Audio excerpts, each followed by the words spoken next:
નમસ્કાર બાળ મિત્રો, આજે આપણે કંઈક નવું શીખીશું.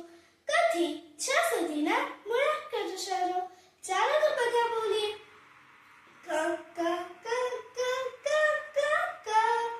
ક એટલે કમળ. ક એટલે કબૂતર. ક એટલે કરવત.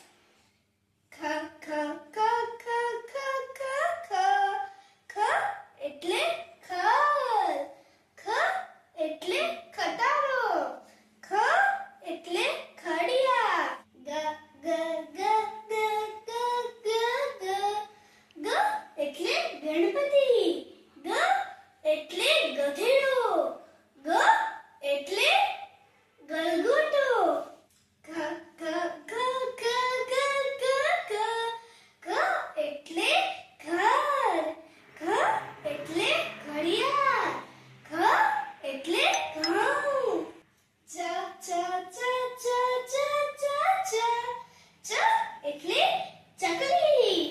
ચ એટલે ચમચી. ચ એટલે ચશ્મા. છ છ છ છ છ છ છ. છ એટલે છરી. છ એટલે છત્રી. છ એટલે છગન. જો મારો વિડીયો પસંદ આવે તો લાઈક, કોમેન્ટ, શેર અને ફોલો કરવાનું ભૂલતા નહીં. Thank you.